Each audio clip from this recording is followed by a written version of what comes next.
তোমার মনের মানুষ ধরো, যারে দিয়া পয়দা হলে তারে তুমি কেন ছাড়ো? যে পুঁজিতে হয় রে ব্যাপার, চলিতেছে ভবের বাজার, তারে চিনিলে এবার আপন সাথে মরো। লাখে লাখে ডুবিতেছে মায়া নদীর পারে, মরণের মাঝে জীবনের মাঝে মরণ চিনিয়া তারে সাধন করো। রতিরণে গিয়ে পড়ে প্রেমস্ত্র সঙ্গ করে, রিপু যেজন মারতে পারে বোঝে আপন পরে। এবার পরম অংশের পুঁজি মিলাও থাকিতে সংসারে। তবে এই পরম অংশের পুঁজি যদি কেউ মিলাতে চায়, তাহলে সেই পুঁজি মিলাইতে হলে তার শুকনা আদা হতে হবে। হযরত মুহাম্মদ সাল্লাল্লাহু আলাইহি সাল্লাম তিনি হেরা পর্বতের গুহায় 14 থেকে 14.5 বছর তিনি কাটাইছেন। তার ঠিকমতো খাওয়া নাওয়া কিছুই ছিল না। তার চুলগুলো লম্বা হয়ে গিয়েছিল, দাড়িগুলো লম্বা হয়ে গিয়েছিল, তিনি একসময় কম্বলদারি হয়ে গিয়েছিল। তাহলে কেন?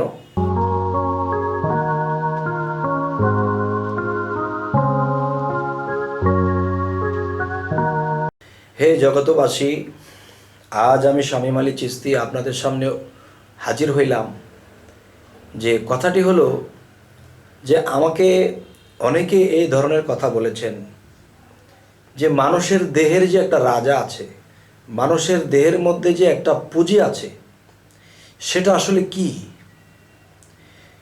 দেখা গেছে এক ধরনের ফকিরি যারা করে তারা বলতেছে দেহের রাজা বা দেহের মধ্যে যেটা সঞ্চয় করব সেটা হলো যেই পানি দিয়ে আপনি আমি এই পৃথিবীতে জন্ম হয়ে এসেছি, এটাকে যে যত নিজের মধ্যে মজুত করবে, নিজের মধ্যে জমা রাখবে, সেই সুপুরুষ হবে।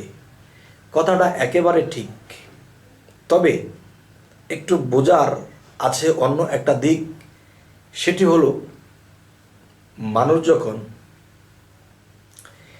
দেখা যায় ভাত, মাংস, পোলাও, বিরিয়ানি, ভালো ভালো খাবার খায়, তখন খাবার যখন খায় যৌবনপ্রাপ্ত একজন মানুষ, তখন দেখা যায় যে তার দেহের মধ্যে যেই পানিতে মানুষ পৃথিবীতে জন্ম হয়ে আসে, এই পানিটা তার মধ্যে একটা ভাণ্ড আছে। এই ভাণ্ডটা যখন ভরে যায় তখন দেখা যায় টলমলো করে, তার মন ঠিক থাকে না, ভিতরে অস্থিরতা কাজ করে। যতক্ষণ পর্যন্ত এই কলসি থেকে পানি ঢেলে না দিয়েছে ততক্ষণ ঝলমল করতেই থাকে, ডল্লর ডল্লর করতেই থাকে, সে কাজ করতে পারে না বা কোনো দিকে মন যায় না বা তার ওই জিনিসটা কাজ করতে থাকে। তখন কি হয়? তখন তার মনের অবস্থা ভালো থাকে না, কোনো কিছুই মন বসে না।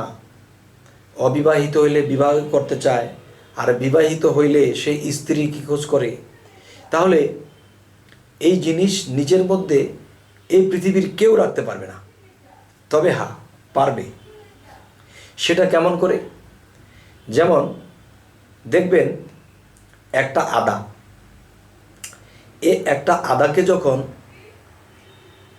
চিপ দেওয়া হবে, যদি এর মধ্যে রস থাকে তাহলে রস পড়বে।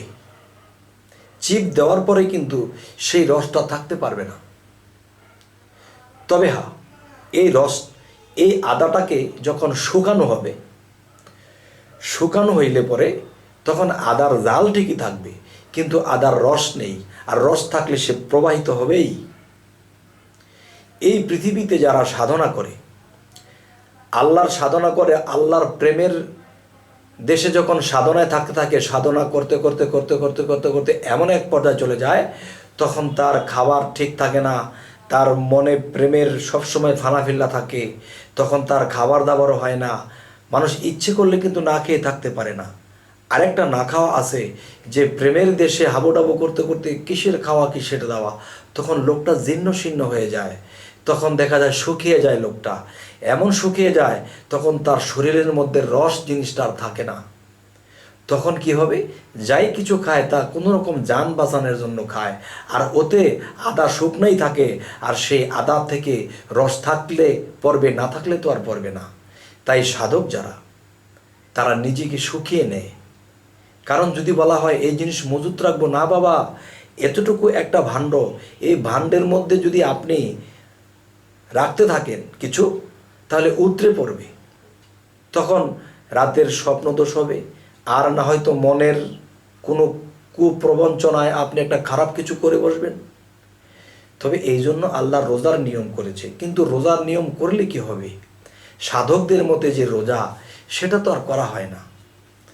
আচ্ছা, যাই হোক, আজকের যে আলোচনাটি সেটি হলো যে আমাদের জালালউদ্দিন খাঁ, আমার চাচাগুরু, তিনি বলেছেন, তোমার মনের মানুষ ধরো, যারে দিয়া পয়দা হলে তারে তুমি কেন ছাড়ো? যে পুঁজিতে হয় রে ব্যাপার, চলিতেছে ভবের বাজার, তারে চিনিলে এবার আপন সাথে মরো। লাখে লাখে ডুবিতেছে মায়া নদীর পারে, জীবনের মাঝে মরণ চিনিয়া তারে সাধন করো। রতিরণে গিয়ে পড়ে প্রেমস্ত্র সঙ্গ করে, রিপু যেজন মারতে পারে বোঝে আপন পরে, এবার পরমংশের পুঁজি মিলাও থাকিতে সংসারে। তবে এই পরমংশের পুঁজি যদি কেউ মিলাতে চায়, তাহলে সেই পুঁজি মিলাইতে হলে তার শুকনা আদা হতে হবে। হযরত মুহাম্মদ সাল্লাল্লাহু আলাইহি সাল্লাম, তিনি হেরা পর্বতের গুহায় 14 থেকে 14.5 বছর তিনি কাটাইছেন। তার ঠিকমতো খাওয়া নাওয়া কিছুই ছিল না। তার চুলগুলো লম্বা হয়ে গিয়েছিল, দাড়িগুলো লম্বা হয়ে গেছিল, তিনি একসময় কম্বলদারি হয়ে গিয়েছিল। তাহলে কেন? তিনি এরকম সাধনা করতে করতে নিজের মধ্যে সেই জিনিসগুলো মিশাইতে পারছে। কেননা আদা যদি রস থাকে সে পড়বেই, আর সেই আদার যদি রস না থাকে কিন্তু জাল ঠিকই থাকবে, কিন্তু রস প্রবাহিত হবে না, আর তখনই সে নিজের মধ্যে এগুলা মিশাইতে পারবে। হে জগতবাসী, জানি না আমার এই কথাগুলো আপনাদের কেমন লাগলো, তবে আশা করছি ভালোই লাগবে। যে আলোচনাটি করা হলো, এরকম দশাই মানুষের বেশি হয়ে থাকে, ইচ্ছে করলে ওই জিনিসগুলো মজুত করে রাখতে পারে না।